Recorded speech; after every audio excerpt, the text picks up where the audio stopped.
I think rates cuts are bad for risk assets. We've really arrived at this realpolitik moment.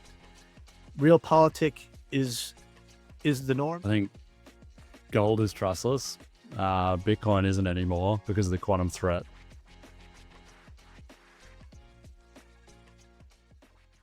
All right, everybody. Welcome to Bits and Bips, where we explore how crypto and macro collide one basis point at a time. I'm your host, Austin Campbell, High Scholar Zero Knowledge Group. I've survived the overwhelming / maybe just whelming amount of snow that we've received here in New York, along with Ahluwalia, Maester of Wealth, the leader of Lumina, and Chris Perkins, the golden hand previously of Coin Fund, but now an exciting spinoff.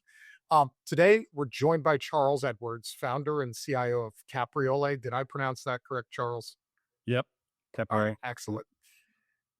We're here to discuss the latest stories in the worlds of crypto and macro, but first I have to give you the disclaimer. Nothing we say here is investment advice. Check unchainedcrypto.com/bits and bips for more disclosures. If crypto taxes feel overwhelming, you are not alone. That's why Crypto Tax Girl, a team that's been helping crypto investors since 2017, is offering $100 off on one-on-one crypto tax help. To get $100 off your crypto tax services, go to cryptotaxgirl.com/unchained. Again, that's cryptotaxgirl.com/unchained. Good news today, though.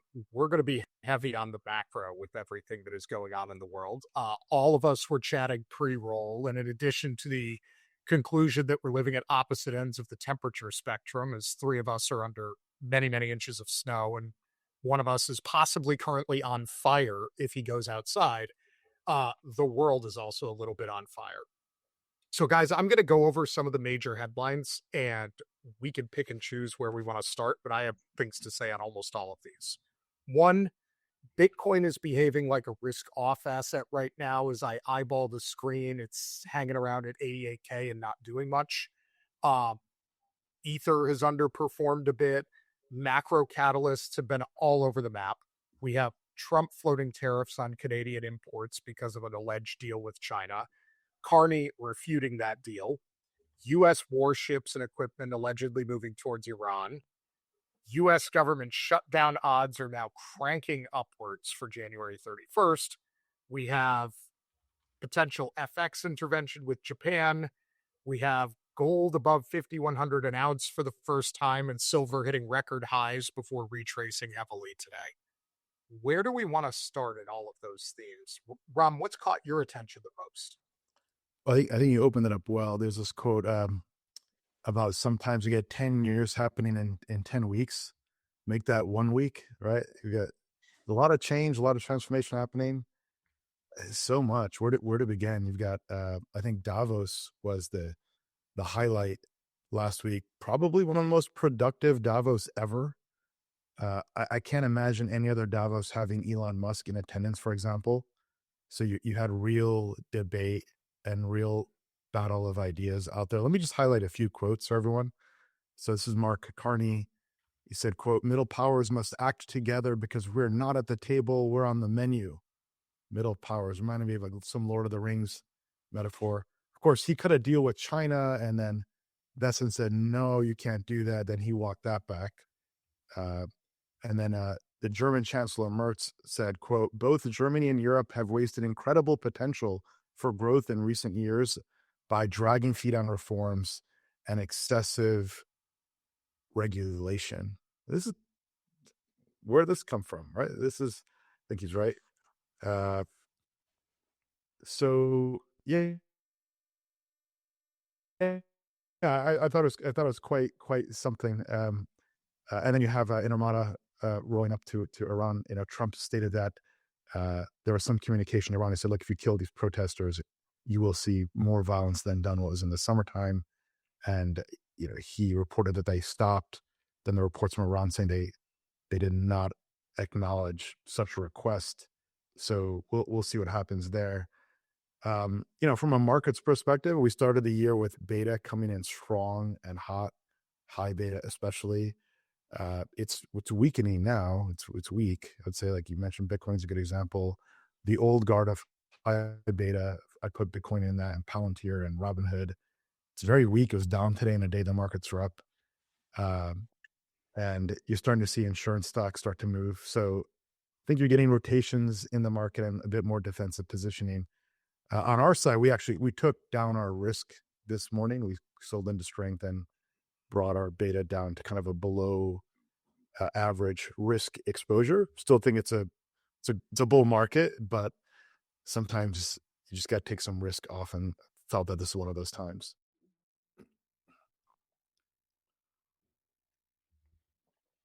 Yeah. So, All right. Ram, I think Ram got most of it, but I think you missed a few as well. There's a purge in China with the high command of its military completely annihilated. Xi Jinping is left with one really sycophant, the guy who led the anti-graft, which I think is good and bad. We can get into what's happening there. You have Minnesota blowing up, so you got domestic unrest as well. So we didn't, Greenland is still in play. It's on again, off again. There's a deal. There's no deal. We talked about the Japan economic crisis, going on there with the yen was really out of control until we had a bit of an intervention. So, like, the fundamental thesis that I have is that coming out of Davos, I think it was, we reached a culmination point. It's New World Order. This post World War II order is over. Everything is coming apart. Every single alliance is being rethought, and we've really arrived at this realpolitik moment. Realpolitik is the norm now. If you think about international relations, you have idealism and realpolitik. The realists are in control. They're going to be in control for a while. You're seeing power consolidating wherever it can. And when you have this ripping apart of the order, it's leads to a lot of uncertainty. So it's no surprise that you're seeing precious metals take off. Why is that? It's because a lot of the big sovereigns that are the buyers, they haven't quite figured out Bitcoin yet and crypto. They're starting to. So let's talk about what happened at Davos. You had an incredible dialogue between Brian Armstrong and the one of the French ministers, I think it's Villeroy or something like that. And he's just like, I don't trust your private, I trust central bankers, not your private Bitcoin issued money, something like that. They don't understand it yet. And they don't understand that it's a much purer play, digital gold, than the current gold that they have. Really interesting. You see Larry Fink coming out of this talking about one central blockchain that the whole world's going to tokenize. And so you have this, I guess my conclusion is that in a world dominated by realpolitik, where everyone's acting in their own interest, a trustless, permissionless, blockchain-centric economic environment is inevitable. It's absolutely inevitable. And I don't think the market's figured it out yet. I think we're going to look back on this era and be like, oh my God, Bitcoin was so obvious. And I know, we're going to probably talk about quantum and things like that, but I do think crypto is so obvious in this environment. Is crypto obvious, Charles? Yeah, my view on that's changed a lot. I mean, I was 100% in that camp 5 years ago. I was basically all in on Bitcoin, and for me, it was the most obvious, better gold, deeply undervalued at, call it 50, 100, 200 billion, those sort of market caps. Now, I think the risk profile is the highest. And you mentioned trustless. I think gold is trustless. Bitcoin isn't anymore because of the quantum threat. That can all be solved, and I hope it is, and I'm optimistic it will be. And valuation-wise, I think Bitcoin does look quite good here. But we're just seeing this huge diversion and runaway. Gold just added like the whole Bitcoin market cap in one day.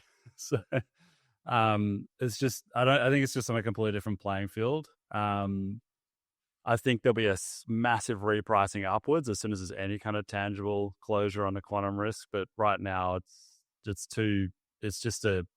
capping price. And I think it will until it's solved on. So hopefully that's this year, but it could be many years. So that's my take on that. But I think, it's a super interesting macro playing field we have. I probably lean a bit more positive on it than some thoughts here, like especially, things like the Greenland situation. Trump, as we all know, has a habit of really overplaying his hand and going really aggressive on something. And then the question is, how far he takes it. And typically he walks a lot of it back, and it's a negotiation play. So I'm hopeful. There's obviously a lot of uncertainty in the end, for myself included, but I'm hopeful that that's what we've just seen, given that they're talking about some kind of deal for shared resources and development of the Golden Dome.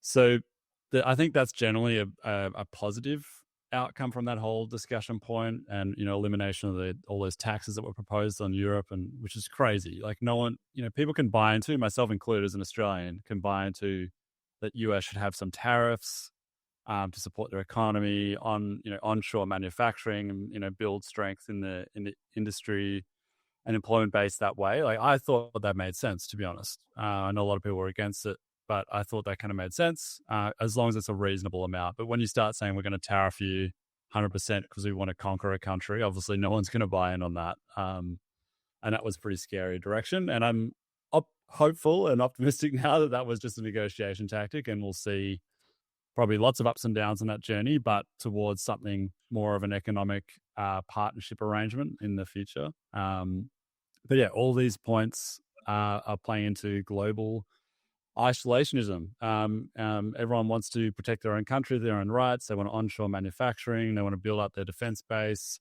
And in that environment, as well as in the background of massive debt globally, people don't trust other people's money or their fiat money. And the US dollar is in that boat. And so that's why we're seeing massive repricing of metals. Basically, it's gold and everything else just following, but gold, because a lot of the central banks are just stacking a huge amount of gold. Like, China itself has 10x its gold supply in the last 2 years, so 10 times. And their federal reserves are only 10% in gold versus the US is 80. So there's a massive difference there still in gold holdings between the US and China, which would suggest a ton of more upside just on China alone, given its economy is 2/3 the size of the US. So very interesting dynamics playing out globally, and as you say, a bit of a change in world order happening.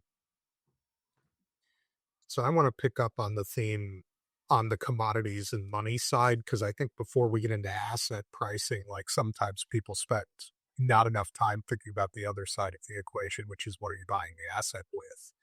And to your point, Charles, one of the things I've been paying a lot of attention to is, as we have sort of this breakdown of the previous, like, US-led, call it rules-based order of what was going on, whether you fully believe that or it was kind of always an approximation, fine. Like, I think that's a fair argument.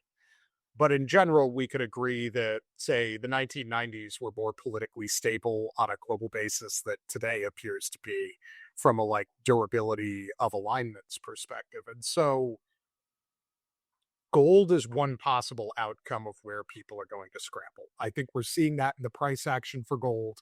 I think there's a lot going on that would demonstrate that the move into gold is not that people like gold so much as they dislike everything else, if that makes sense. I don't want to be holding somebody else's fiat currency and ending up in a world where everybody's in their local currency into gold and then into somebody else's currency to trade the way the dollar is used now. Fine.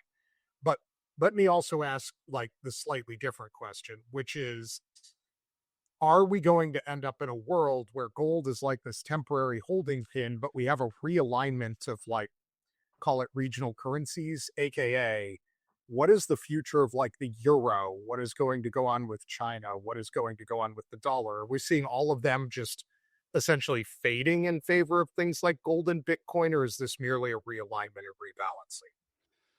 I mean, this is a huge question. We could probably spend the whole podcast just on that. It's a tough one. I think, like, we see every 100 years or so, give or take a couple decades, that the global reserve currency resets. The US is around 100 years or 90 years or so. We've had the Dutch, some before that, Florentine, various different reserves that have, and every time they've kind of gone into a fiat or some kind of paper-backed denomination, and then it's reset, gone back to a hard money, which has always been gold basically in the last 500 years. So, and then something else has come up, and then it's gone to a fiat. So the US dollar became a fiat give or take, in 1971, right? We all know this stuff as Bitcoiners. The question mark is what happens in the next reset. Is it gold or is it a digital money? I'm open-minded to both outcomes. It really depends on timing and how developed the solutions are. I think right now it's pretty clear that central banks globally are positioning in gold to manage that risk, not in Bitcoin. That could change. It doesn't have to reset now. I'm not saying this is the end of the dollar or anything. It could go for many more years. So I think a lot depends on how geopolitical things play out over the coming years. Do we go towards some isolationism and tariffs, but in a more peaceful way, or do we kind of explode? I think there's a lot of open-ended ways this could go, but I think it just makes sense that we'll see continued repricing of especially gold, and if Bitcoin can solve on its risks, then Bitcoin too. But there's a lot that needs to play out. I agree that sovereigns are accumulating gold, but I think that we're at the very beginning of the era of dollarization. And the reason for that is that it's not easy for ordinary people to accumulate gold in a pure form. It's hard to store. There's a reason why it's not a medium of exchange. And so now we're faced with this interesting technology called stablecoins. And if you're in the developing world, the thesis hasn't changed. In fact, the world's got even more dangerous. And if you get through a realpolitik lens, the U.S. is very excited to export the dollar everywhere it can because it forces buying of its debt. So I think we're at I think the dollarization that we've seen and the fact that the dollar is a reserve currency for the last 100 years, as you state, I think it's only getting started, and it's going to become even more concentrated around the world. It's in the U.S. interest to do so. I think if you look around the world, people need a store of value. It's hard to find, and yeah, maybe the dollar is debasing for sure. But gosh, it's certainly better than the local currency or any other currency that's available. So I think we're at the beginning, and not the middle to the end. I agree. Well, I agree that of all the currencies, I'd want to be holding the dollar. Like me as an Australian, I prefer the US dollar over the Australian dollar, right? I wouldn't want the euro either. So I'm not saying we're near the end necessarily. I think we're in a tumultuous period and it remains uncertain and it could go for a long time. I think on that topic of, you mentioned, or one of us mentioned earlier that, not people don't necessarily want to hold gold, but they, now might be a good time to do so for these risks. But, gold is really a really boring asset for typically decades, where it just does nothing, goes down a lot, or it goes sideways, very volatile. But then it has these periods of 5 or 10 years where it just shoots the lights out. And that's happened 1930s, 1940s, 1970s, 2000s.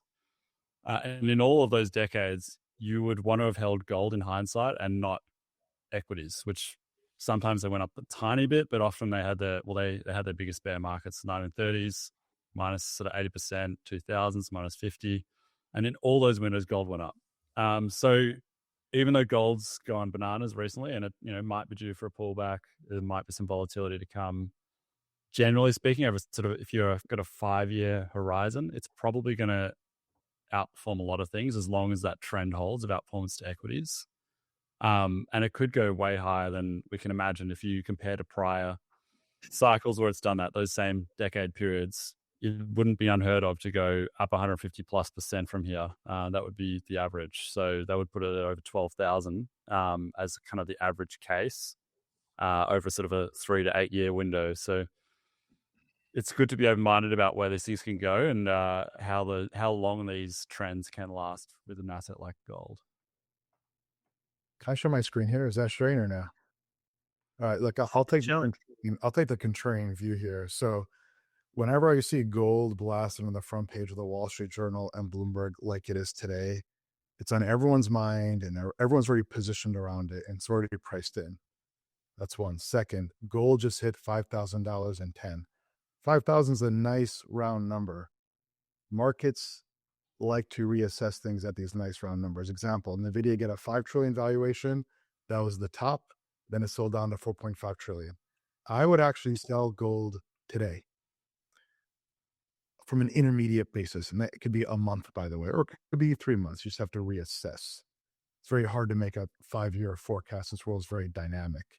Third thing I would say is Besson and Trump are seeing reactions, right? Besson's watching the 10-year go up to 4.3%, and they're saying, gee, that's not part of the plan. Let me call Carney. Let me walk him back down. And the pitch to Carney wasn't, hey, back down or else. This is a private phone call. It was something like, hey, work with me on this. Bring off this deal from China. We'll come back in 3 to 4 months, and they want to win. So already you're seeing headlines around maybe a pullback from ICE from Minnesota. So the main point is the White House is sensitive to this kind of stuff. And when everyone thinks that, hey, the world order is falling apart and all the rest, it is, that pendulum has gone quite a bit, and you can start to see a shift the other way. So I think gold is probably overpriced, literally to where we just. I'll add one other point on gold. I'll share a screen for you here. This is a more technical point, but when you see this phenomena in gold, this is a little TA. You see here is gold again hit 5,011, and this pattern up there when the buyers run it up high on Monday morning and they fail and it closes near the lows of the day is not a good pattern. Not a good pattern. They can often proceed pullback. So I would expect more of that to happen. And the thing that no one would expect is a rally in Mag 7 tech stocks. No one is expecting that right now. It's fashionable to sell the dollar. We have tech stocks reporting this week like Meta. I think those names can actually do well. They're oversold. I think that, there's a gold is such a shiny object that people focus on it. And if you look back to the end of 22, remember FTX went down in November of 21. And after that, we saw a massive gap in crypto. It took a long time to recover. But from the end of 22, I'm sorry, that was November 20. From the end of 22 until recent, Bitcoin has actually outperformed gold, and people don't realize that. So I'm with you, Ram. I think there's going to be a pivot back to crypto, and Bitcoins tend to lag gold. So one thing that I've been watching on that front as we think about the Bitcoin thing is also, and everybody gets mad with me when I say this in central banking circles, but it's true. How much of this is an age story? And what I mean by that is this. Chris, you were talking about a lot of people in the central banking space still don't fully have their arms around Bitcoin or what it is. Would the reserve balances at most places still be massively pumping gold and at zero for Bitcoin if there was genuine deep understanding at every single central bank about Bitcoin? And my guess is that's probably a function of age. Like, real talk, I've met not zero, but few people, call it 60 plus, who have a real strong handle on blockchain technology. So I wonder how much of this is just a transformation through time. I know that's not useful for investing in the next month, but as we think about long-term macro trends, this is part of what I've got my eye on with central banks. Well, it's also a boomer versus a millennial Gen Z story, right? Where all the wealth is accumulated amongst the boomers. Who's making the decisions right now? It's the 70 whatever year old, at the central bank of whatever. And yeah, they're not there. But it's going to change. Let me push back on a couple of these points. So at 5K, totally agree. This is the technical round number resistance level. I'm open to, it could be a sizable pullback, right? It could be 30, 40%, totally open to that. At the same time, we could just consolidate here and push higher. I think the main thing, it depends on your horizon, right? I'm not saying go all in or buy now necessarily. If you want to time it around technicals, then that probably definitely makes sense. But if you look at historically where we are from a scale point of view, this is just gold to the S&P 500. We're at a multiple of 0.66 today. It often goes up to 3 or 4, even higher sometimes. So if we just go to 3, a multiple of 3.5 to gold, that's like a 5x here against equities, which is kind of hard to comprehend given it's the amount that gold's gone up recently. But again, it depends on time horizon. You can see there's a lot of volatility in these trends, but this trend tends to stick. So this is when gold red is above equities on the 200-week moving average. You can cut it a few ways, but these trends tend to last multiple years, and you see huge appreciation. Coming back to what you mentioned on the generational side, I think there's an element of that, but at the same time, if you look at what a long-term holder's doing in the space, they're selling today like massive amounts of crypto, and the aggregate of that of the last year is more than the last cycle. And we can see also, if you cut it on the hodler growth rates, supply held more than 6 months, a year, or 2 years, it's trending down. Promising in the last couple of months. There's been a bit of a shift. This could turn things around for the good. So I'm definitely open minded to that. But we have to acknowledge that, Gen X or Z or what do you want to call it, the last 1 to 2 years has been massively selling Bitcoin and crypto. So I don't think it's just a generational thing.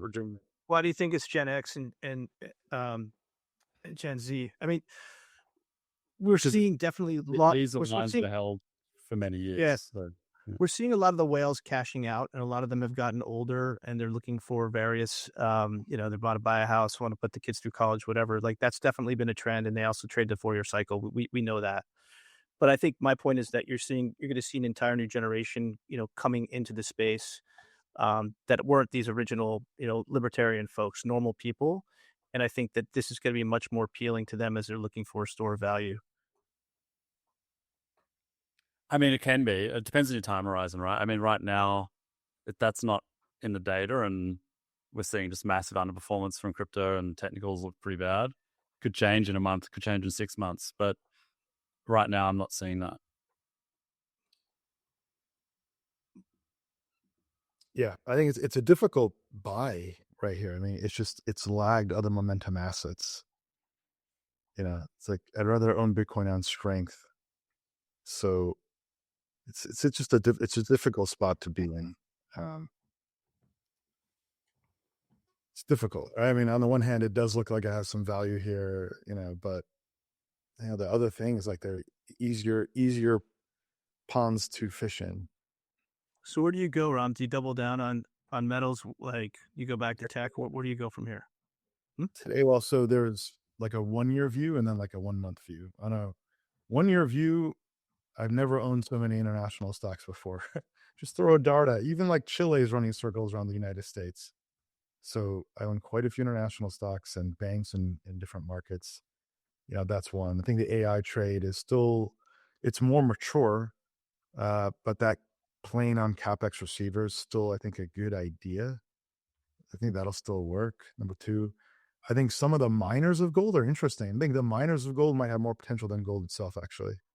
I like that idea. And not just gold miners, but copper miners are also quite interesting, and also copper itself and other commodities. This sounds very boring, but I think insurance stocks, they've been oversold. Like, Allstate's got 7 times earnings.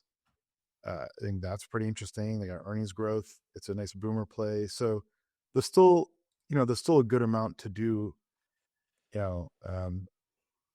out there. But I do think that, like, high beta needs to reset now. It's had one heck of a run, whether it's drone stocks or space stocks like Rocket Lab or whatever else.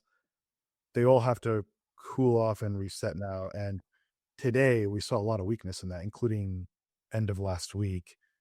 You're entering a period of weaker seasonality, and you got more tech earnings coming up soon, so that can start to take the attention. We're going to learn a lot this week, right? If Meta and Google don't react well on tech earnings, it's bad. It's going to be terrible. I'm not saying that'll happen, but we're going to learn a bunch this week. And so far, those tech stocks have been rallying into earnings. That's good. So my guess is you rotate back, and I think overall you still, it's still a bull market. Equities, I think, will finish up double digit this year. International will outperform, and miners will do well. So there's still a lot to do out there. But things that have worked well in the last 2 years, I think that is over. I think people are just looking for new, fresh ideas. I'll hop in here and say I want to pick on a thread that Ram just said previously, which is, as we look at the Mag 7 and we look at them reporting results and we look at some of the AI build out stuff, I think the narrative there has been maybe OpenAI has a problem, but it actually looks like Google, and maybe to a lesser extent by XAI, and some of the others Anthropic continue to push forward. right? So like sectoral shifting to me, and call it reallocation between buckets, does not necessarily change the overall narrative, right? Like, oh, it's not pets.com, it's Amazon, does not mean the tech was not a real thing for internet commerce. And so one of the things that we've started to see circulate on social media, and I want to get some opinions on this one, is this idea that actually maybe the undervalued commodity is copper. Because if people are going to keep building so much and mine capacity is what it is, and there's going to be long-term structural demand. Ram, I know you were talking about this with Nvidia a while back, and that played out well, which is why I want to bring this up, is to mining stocks in particular, in addition to gold miners, because like they exist, as gold goes up in price, they're going to get more interesting. But is copper really where the leverage is if we continue to believe some of the other macro themes that have worked? I think it's a neat idea. The funny thing about copper, it's correlated with gold and everything else. So I'm looking at copper right now. Also, I'm looking at Freeport McMoran on my screen. They're all just correlated. So when gold tops, these probably top two. Freeport McMoran is down 1.5% in the pre-market. Gold is down a point in the pre-market, or in the aftermarket, I should say. So yeah, but I agree. I mean, it's a good story. It's a good fundamental demand story. Just timing matters. You had a massive rally in about a month and a half. If you're looking for help with crypto taxes, Crypto Tax Girl is offering $100 off for Unchained listeners. They provide personalized crypto tax reports and returns, and spots before April 15th are limited. Go to cryptotaxgirl.com/unchained to save $100. Once again, the link is cryptotaxgirl.com/unchained. One thing that I don't think people are looking at is the rates trajectory. And if you look at the market data right now, it's only predicting 2 cuts through the rest of the year. I don't know. With Powell getting replaced by May, not sure that that's something that people are really. I don't know if the market's pricing that right.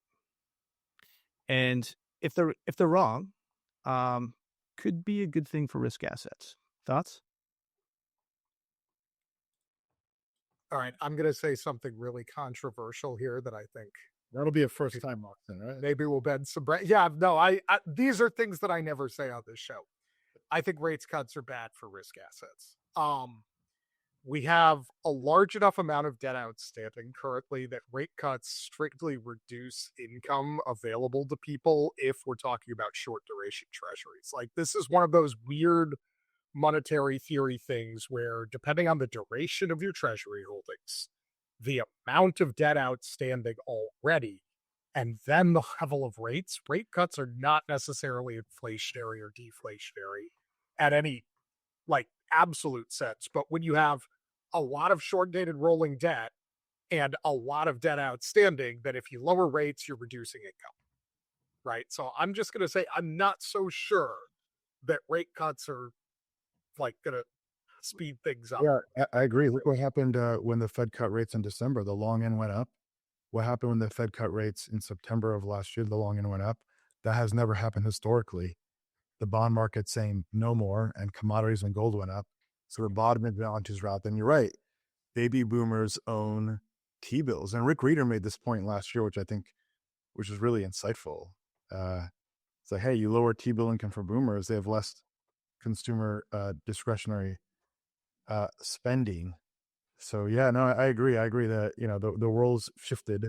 You gotta look at the hand today as opposed to assume the same mechanics apply. Don't we have to look at the kind of marginal holder of the debt though? So like the biggest, I suppose, relatively to GDP is the federal debt, right? As in the ratios compared to the past. So when the debt ratios comes down, that means that it's cheaper for entrepreneurs, small businesses, other businesses to fund growth, acquisitions. Those kind of classic investment opportunities become more cost effective. At the same time, people who hold a lot of debt decide to rotate out of it because they're getting a less of a yield and it's more attractive to allocate to risk assets. So it's kind of like the more classic interpretation of interest rate changes and how they drive asset prices. And I kind of think that will continue to hold. We've seen it like recently in 2021 when rates started going up, ratcheting up, all the asset prices came down. When the Fed gave some notice they're going to pivot to cutting, rates went, risk assets went right back up again. So it's kind of continued to play out, I would say, as you'd expect it to. And if interest rates are low relatively, then it's just not attractive to be in that asset, and it incentivizes risk assets like equities, gold, crypto, etc. But let me push back on that one, right? As somebody who's actually traded a decent amount of U.S. fixed income assets, this is where what Ram said about the long bond going up when front end rates go down becomes important. Because if you look at like prime for mortgages, that's a spread to the 10-year, right? That's not the front end of the United States. Yeah, that's a U.S. market structure thing. Like for all those people listening internationally, let's draw a very important distinction here in markets, which is the United States has 30-year fixed rate mortgages, and they're priced off a rate that's called prime, which typically is keyed to like the 10-year rate. It's not like that in a lot of other countries. So, like the housing and rates dynamics in the United States work a little different. But what that means is if you cut rates and the long bond goes up, mortgages have got more expensive because of a rate cut, right? Like there is the base rate component. The second part, as I think Ram was alluding to earlier, is credit spreads, right? If you cut rates and people don't love the lending conditions or think some of these things are risky, then what you watch banks do is either they kind of monetize that by keeping spreads where they were, or they just stop lending and shrink their balance sheets. Like both of those are possible. It's in the modern era with how we do bank capital now. It's kind of impossible to get banks to like make loans they don't think are going to be good. They just kind of choose to stop. Right, but Austin, I don't know if you saw last week, it looked like the OCC dropped regulatory capital for banks to try to encourage a transition out of private credit. So that's another toggle that they're super focused on. Besant wants to hammer that 10-year down. He's made that very clear from a public policy perspective. So, I just don't see. The other thing is like, as we're going into midterms, this administration is going to want some wins. They're going to want some stimulus. And that's something that I continue to think about. Because there's a lot at stake as we come up upon these elections in November. Can I agree. Can I just share a chart very quickly while we're talking about rates? So I just pulled this up right now, so it's a bit rough probably, but this is the S&P 500 and interest rates US. So at a monthly level, so it might be a bit out of date, but give or take. So the Fed funds rate's a blue line, and then it's been coming down. Black line is a 10-year treasury, kind of flat up, if you will. And there's this gap we're all talking about. But this is not something new. It's happened every cycle. So I don't think that argument that it's something new or different it doesn't land for me. Because basically they can deviate in the short term, but typically they will mean revert to each other at some point. So it could remain elevated for some time and then come down to meet real Fed target rates or short-term rates. But yeah, I just thought it'd be worth visualizing this. So Charles, let me challenge you on this. So since 1982 to 2021, we had a bull market in rates. We exited stagflation and we had an incredible multi-decade run. But now rates are shifting to a new regime.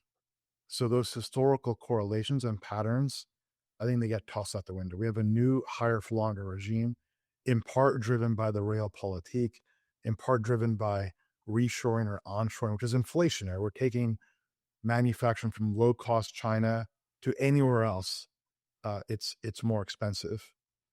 So I don't think that these historical patterns will apply as much. Well, AI is going to help address some of that. And Charles, I think you're missing the other rate, the Ethereum staking rate, which is going to be the next one here. I'm just joking about that. That's my baby. We'll do that next time. Yeah. Always be Caesaring. That's right. All right.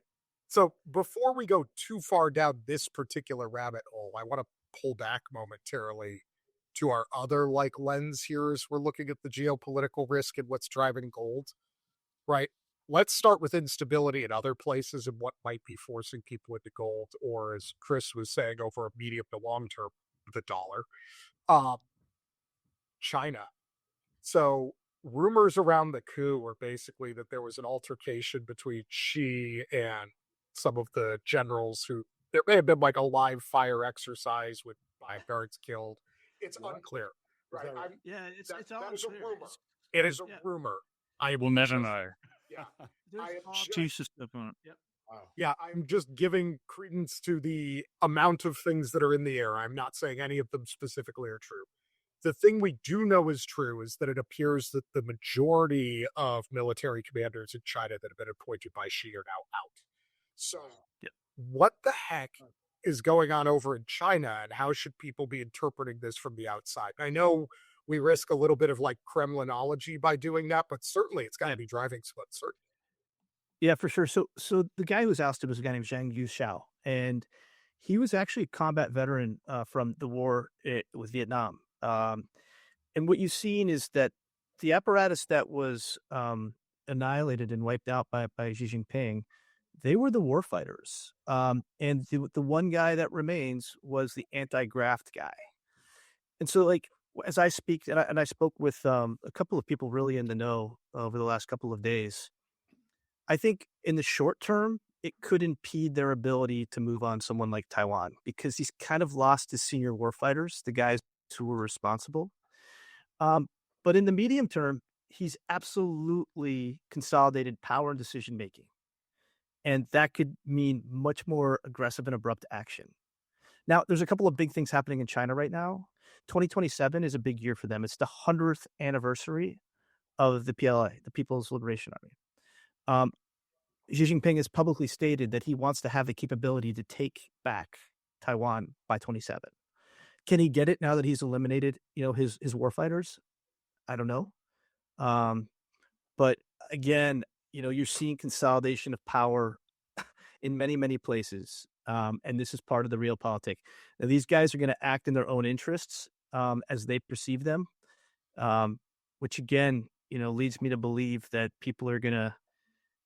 I just think the trustless, permissionless environment is one that's going to win in this era. Right. China How many were eliminated? So I missed how many. Oh gosh! So rumors are something like of what is it? 8? It's like 6, Chris. I think 6 of 8. Yeah, yeah. There's one guy left. Quantum. Yeah. The one who's left is a guy named General Zhu Ming, and I think he's the anti-graft head. So, Yeah, I think we've seen this, around the world. A lot of these very powerful folks are not surrounding themselves by people that are going to question them and maybe make them better. But they're surrounding them by people that that are helping them do what they want to do.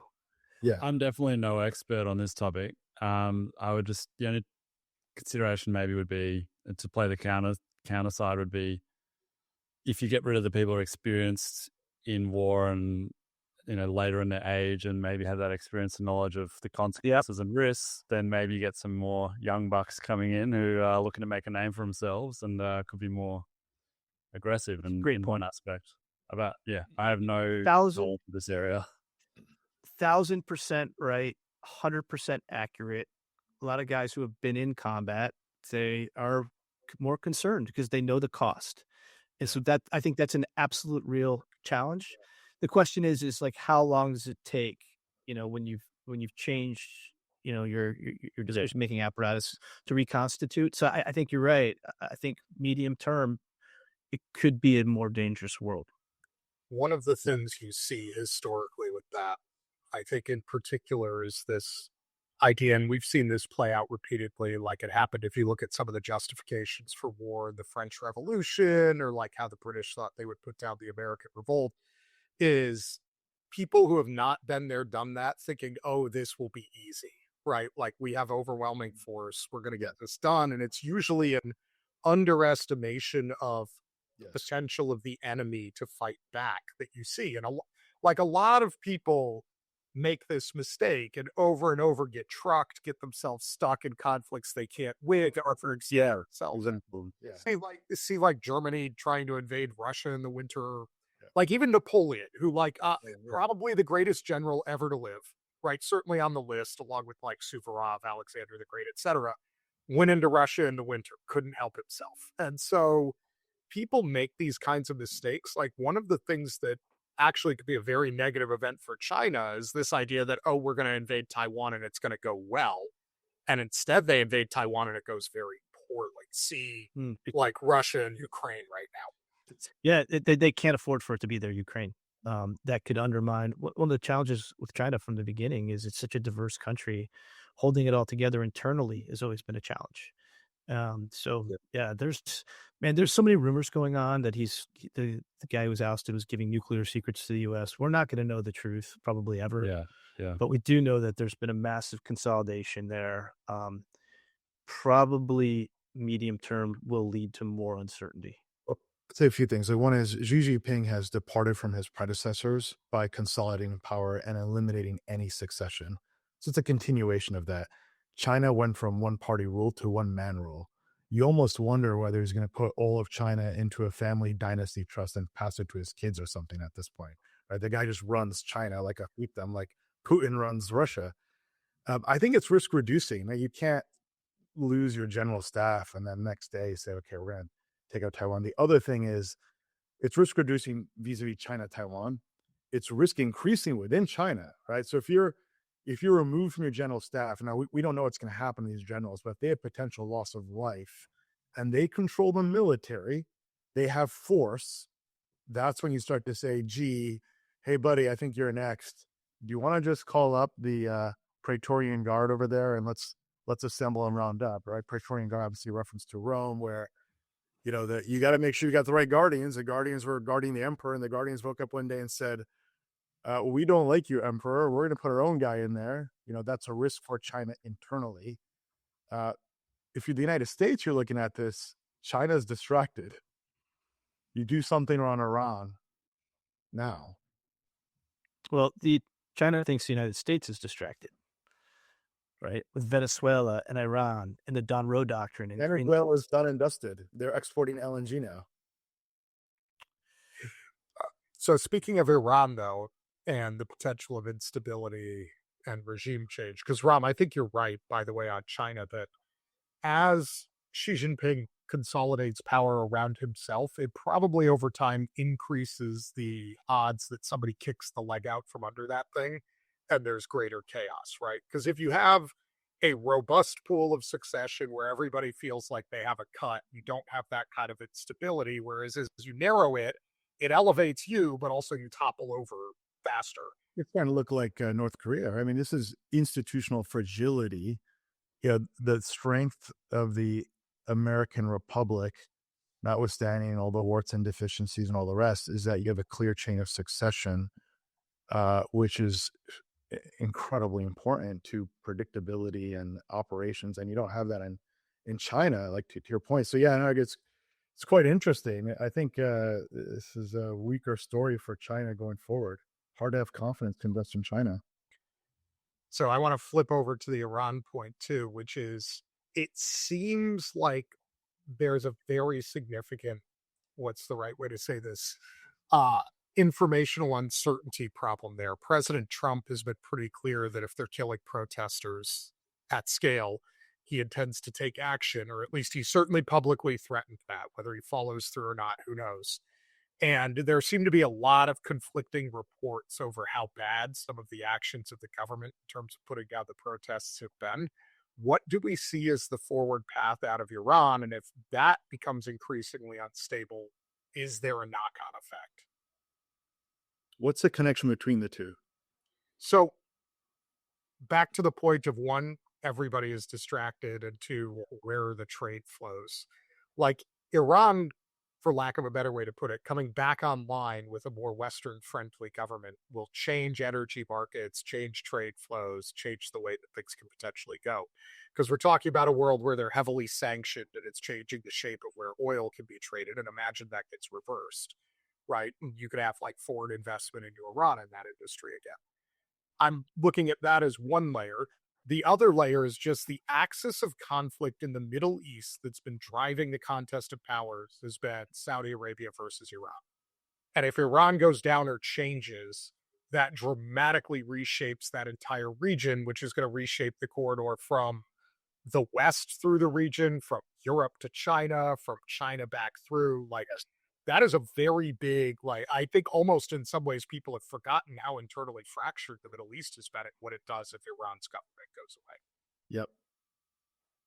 I wouldn't be surprised if Trump takes some action in Iran. I mean, You don't move an entire armada on a whim, to safeguard protesters, which they're not, but they're using it as a means to coerce not hurting protesters or using it as pretext to maneuver. Uh, Yep. Trump is aggressive. He wants to get stuff done. And, it's like you said, it's realpolitik. I think that's the right lens to look at it. What was his critique of Iraq? We didn't get the oil. What did he do in Ukraine? He did a massive minerals deal. What did he do in Venezuela? He secured oil, right? If he goes in, he's not going to come out of there without oil. And I think that's going to play right into what he's trying to do, which is keep inflation down, keep gas prices down, put money in the pockets of his citizens. Like there's a through line here. There's a story. I kind of see what he's trying to do. I don't think he's looking to do this for the benefit of, again, idealism would say, oh, I'm going to try to put democracy in Iran. I don't think he cares to do that. He didn't care to, in Venezuela, change the regime. It's about securing natural resources, for the benefit of security and the economy. So just chime in that Polymarket's saying there's about a 50% chance US striking Iran in the next couple months. One thing I'll add. What are they? Hasn't that even gone down a little bit from where it was? I'll show you. It's actually gone up last day at the slow. What's the general view in Australia, man? Like, what are they thinking about all this? I mean, speak for your continent. It's a where to start. I mean, I think people have a lot of concern about where things are going in the world. In Australia, we've got our own issues probably at the moment. Like, we have been pretty peaceful internally for basically my whole life. I think the last mass shooting was like 1990 or something, so over 30 years ago. But then we just had one last month, which is pretty bad. And there's a lot of groups rising up against either pro-Israel or anti-Israel, pro-immigration, anti-immigration, all these sort of things kind of becoming more and more themes, which you just didn't see 5 years ago, pre-corona.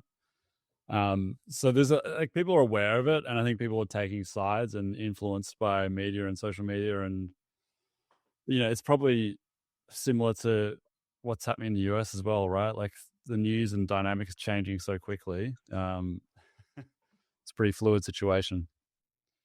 Yeah, we have incredible strife at home in Minnesota. We didn't even talk about that much, but I don't know. Like amongst the strife. Back to your point on what could be driving some of the geopolitical actions, like for those who are not Americans, without, shall we say, overstating this too much, there has been a lot of drama in Minnesota recently, and it has not been polling well for President Trump if you look at the polls, right? Like, not making a judgment, just talking about like factual analysis of what reactions are. Which is to say, ICE, not the people who own the New York Stock Exchange, this is actually the government agency deporting people, have been very active there and have gotten into conflicts with a number of protesters. 2 different Americans have been shot in apparently pretty different circumstances for each of them. And regardless of like what side you're on with the facts, it's polling very badly for Trump. Today, you saw the start of a little bit of a pullback in his comments, Chris, where he was saying, I don't know what I support over there in terms of these specific agent actions. It appears that Tom Homan may be put back in charge of some of these operations. He's opening up dialogue with Walls. But one thing that Trump understands from a press standpoint is if you have a problem over here, you can create a distraction over there and suck all the oxygen out of the room. So to me, in a weird way, Minnesota probably drives up the probability of something happening with Iran or Greenland to move the spotlight. Interesting. Well, I had a few quick points here. One is, Walsh didn't cooperate when Bessent visited Minnesota to investigate fraud, waste, and abuse. He did not provide a security detail. There's a lot of complexity here. The other is, you wonder to what extent are protests funded by foreign operatives? That's a consideration. I'm sure there's a legitimate component. There are for sure, but what's the other side of this? Social media is used by foreign adversaries. We know that going back to Cambridge Analytica too. It's a consideration there. On motivations for Iran and Russia, interesting, if you listen to what Trump says, in almost each and every time, his starting point is he says, there's needless bloodshed. It's actually not national security. We'll weave that in later. You're going to say there's too many Ukrainians and Russians dying. There's way too many. And same thing with the protesters. So I don't think the way to look at Trump's utility function is solely as a national security perspective. I do think it's more instinctual, multidimensional. You have protesters seeking out and appealing for Trump's help directly. This is kind of mind-blowing stuff in the history of the United States and foreign. This is very usually it's the other way around. It's like, please don't intervene in whatever. But now it's complex. I do think also you make a really interesting point. It's like, hey, take focus here, focus there. It's interesting. Like, whatever criticisms you have of Donald Trump, if you're on the left in the United States or you're somebody who doesn't like Trump, you have to understand the guy understands media, right? And like, he gets media cycles. Like, nobody is like, quote unquote, monitoring the situation with regard to how people react to things better than Donald Trump. And so you can have whatever substantive critique of him you want. It's important to understand what people are good at, what people are bad at. And he's had a history of like, when there's a problem here, being like, look over here, look over here. So the China, Iran, and Russia, they're all connected, of course. I mean, they're running trilateral Navy drills. They all want to shift away from the US dollar. They all have either direct or indirect sanctions and tariffs. So they have a common interest. So, and Trump is aggressive. He takes risks. That bombing run over Iran, no president would have done in the last 5 decades. So if he's down in the polls, you can take an action that can change the board and let him advance an objective to end a Russia-Ukraine war, which is way behind his deadline. I think he might take that. I don't disagree with that. All right. I want to circle all the way back around to one final point to bring us back to where we started on the topic of Bitcoin. All right, because we've danced around it a couple of times, and I'm going to directly put the question to Charles. Quantum. Real risk in the short to medium term, simply perceived risk in the short to medium term, so it needs to be addressed anyways for the market to go up, or is this a bunch of nonsense? Well, I guess, again, depends on definition of short to medium term, but it's definitely a risk. The real factor right now and from 2025 is that we're now in a period where there's a non-zero chance of quantum breaking Bitcoin's encryption be in the same within the period of time it would take to upgrade the network. So that's the main factor. I call that kind of we're in the quantum event horizon, if you will. So if you poll, all the top half dozen quantum companies where they're expected to be in terms of logical qubits, it's all sort of 1,000 to 2,000 plus within 4 or 5 years. We know you need about 2,300 to break Bitcoin. No one knows the exact time this is going to happen, but that's what they're trending towards. They've been beating their forecasts historically. If you survey then like all the thought leaders in quantum, US Department of War, Ethereum, Vitalik Buterin himself is saying it's going to be before the next US election, that's 2028, that we could have a quantum capable machine. So there's different time horizons, but they kind of range from 2 to 2.5 to 3 years from now to sort of 10 years within that range. So you can put a probability distribution on that, and it's about 50% in sort of 4 or 5 years, maybe 20, 30% in 3 years, right? And then it goes up, obviously. So it's a low chance, right, that it will happen in 2 to 3 years, but it's a non-zero chance. So that's the real risk factor. It means that it probably won't happen in 2 or 3 years, but there is some chance. And the fact that there is some chance means that we need to solve it because it now becomes a discounting factor. If you're going to value Bitcoin, it's within that time horizon, you have to discount some risk for that. So that's where it's significant and needs to be addressed, and it's capping upside. And we've seen that across all other assets outperforming it. For that reason, I know the quantum narrative is leading to some short-term pain, particularly with Bitcoin, and as Bitcoin goes the rest of crypto.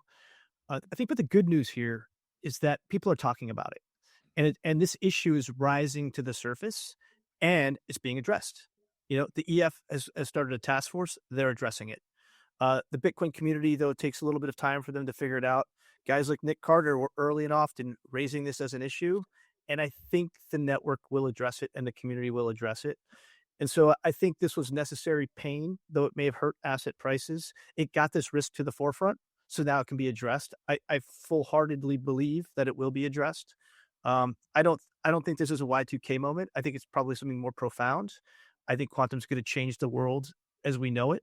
But I do think that based on the visibility that has come to the surface, our bags are going to be okay. Yeah, I think I'm leaning towards optimistic, but I would like to see more happen. I think it's, like I said, it's been great that a lot of people like Nick Carter's joined the scene in the last 6 months. Ethereum just set up some foundation recently as well.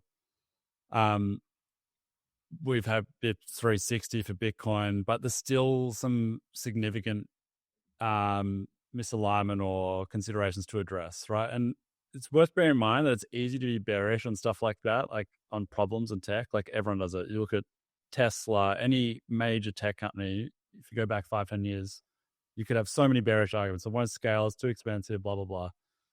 Even with AI, right, 5 years ago. So I don't want to be in that boat because people are creative and we solve problems. And I think that we will solve this at some point. The question is like when we'll solve it, and how much discounting will have happened before that. So I really would love to see 2026 be the year that we get kind of, doesn't have to be the perfect solution, but broad consensus among Bitcoin core devs or major players of major Bitcoin institutions in agreement on a pathway towards some form of code to upgrade the network. And I think once there is that, it doesn't even have to be solid, but a robust roadmap, that or in itself will discount the risk factor by a significant amount. It could be 50% overnight, right? Because you've got the pathway, you've got the timelines more or less, and people will work towards that. So I'm optimistic that hopefully this will be a year we'll see some significant traction. I just like to see a lot more than where we are now, because right now we don't even know how we'll address the signature method because it's big. We don't know if that means we should talk about block size. We haven't really had a proper discussion yet on what do we do with the 20 to 30% of coins that are publicly exposed, like Satoshi's coins. Do we just let them get taken or not? So a few things that need to be discussed and fleshed out. But yeah, it's good to see some traction, especially in the last few months. And hopefully this is a year that gets solved. And regardless, for today, even if you put the quantum risk at, say, 20%, right? Everyone will have a different number. But if you put it at 20%, I would argue we're discounted beyond that. So we're probably priced in most, if not all of that risk already. So that gives some opportunity definitely for the upside. And whenever we do get traction on a roadmap or code, what have you, for solving on this, I think there'll be a significant repricing upwards, which would be an awesome opportunity as well when that comes. So I'm not like ultra bearish, but I just think that it is a major issue and it definitely has to be addressed. Yeah. It's certainly an institutional adoption issue because people are taking enough risk by saying, hey, pension fund, come into this new asset class. And they're like, oh, now I got to deal with this quantum thing, total unknown. Yeah. So I do think it is slowing this period is a period of institutional adoption. And I think it's slowing that accelerated adoption. But again, probably not a bad thing in the long term if it gets addressed. The known unknowns are the biggest blockers to institutional adoption because people will talk about them and use it as a justification not to do something that's hard, even if it's a thing that they are supposed to do. Now, on the other hand, like given that the NSA created Bitcoin, we crack at quantum and just stealing them from ourselves. Who really cares about the Satoshi coins, right? Now that'll definitely get clipped and put on the internet. But joking aside, I'm very much on like the train of, it seems to me to be obvious that if you can find a solution that does not fundamentally disrupt what Bitcoin is, you just adopt it, because the cost of doing that is much lower than the potential problems if you don't, right? Like, do you agree or disagree on that decision-making framework? Definitely. And that's why I basically went really public on this, mid last year. I, occasionally I'd pop my head up, but I'd be like, oh, we've got time. And then now I've started to realize we don't really have that much time. And I want Bitcoin to be a huge success into the future. And I think a lot of people have been against this movement, especially last year, because they wanted Bitcoin to get to 150, 180K. And this is just like FUD, but it's not, it's like about solving a problem so that we can have the best pathway possible for the next decade. Right. So yeah, I think